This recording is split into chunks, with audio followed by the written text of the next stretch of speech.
We spend about a third of our entire lives in the dark, but it's not just empty time, right? It's this incredible biological stage where our most ancient instincts and our deepest brain chemistry all collide. So let's step into that darkness together and really explore what's going on when the lights go out. I want to start with a question for you, a pretty direct one.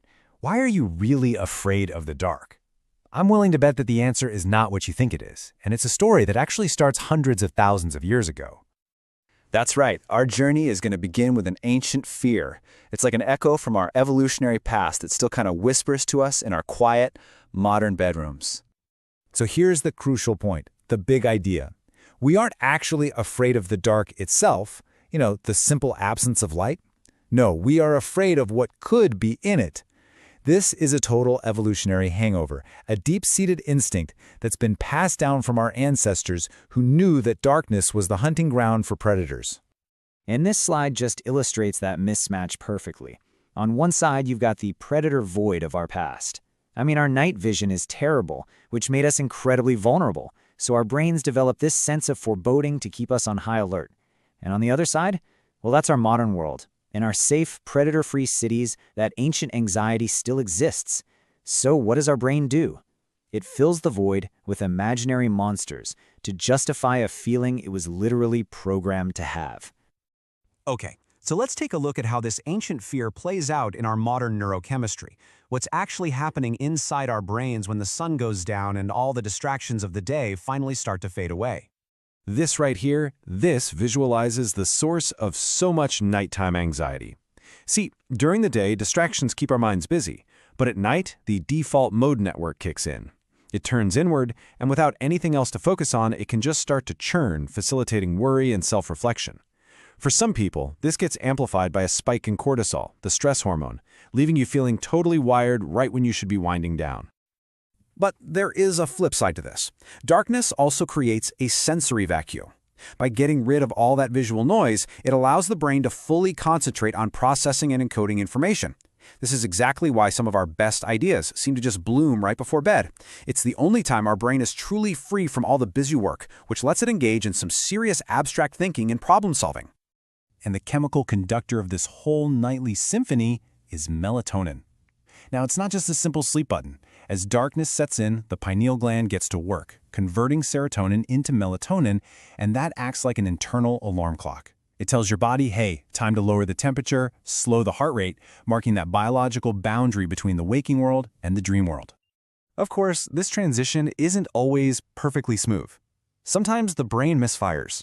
You might experience things like exploding head syndrome, where you hear a loud, explosive noise just as you're falling asleep, or the absolutely terrifying feeling of sleep paralysis.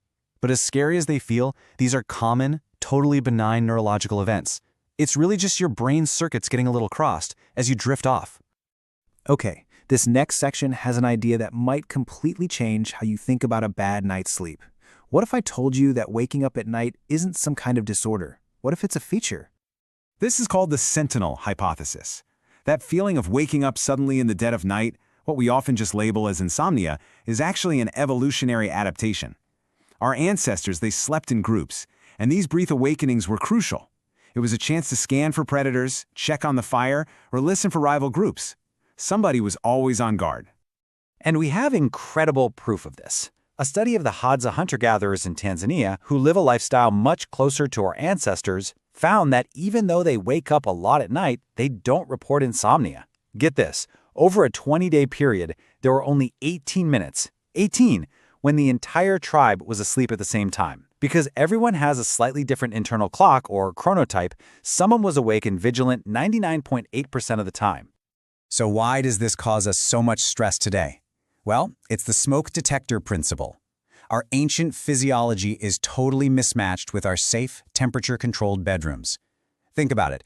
Evolution always prefers a false alarm, like waking up for no reason, over a missed alarm, which back in the day could have meant being eaten. Today, harmless noises like traffic or a neighbor's dog trigger this ancient vigilance system, giving us perfectly good reasons for what feels like bad sleep. Okay, now that we understand why we wake, let's explore what happens when we're truly deep in sleep. Let's enter the cinema of dreams. So, during REM sleep, something amazing happens. Your brain waves look almost identical to when you're awake and alert, but your body's muscles are completely paralyzed. That's why scientists often call it paradoxical sleep. And this whole state is regulated by a protein called vasotocin, which is released by melatonin. So the more melatonin you have, the more potential you have for some really vivid REM sleep. And check this out. This slide shows that melatonin doesn't just promote dreams, it actually makes them weirder. Studies confirm that higher melatonin levels increase the bizarreness of dreams, especially how objects transform, like a car suddenly turning into a cat. Your brain is basically trying to organize all these chaotic chemical signals into some kind of story, no matter how strange it gets. But these bizarre narratives actually serve a critical purpose.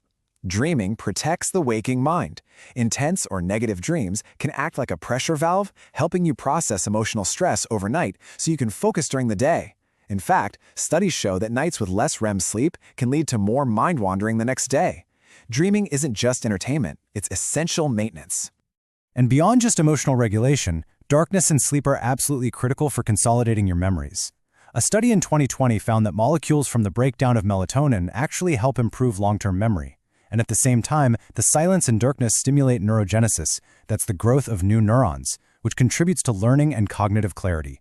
Your brain is literally rebuilding itself overnight.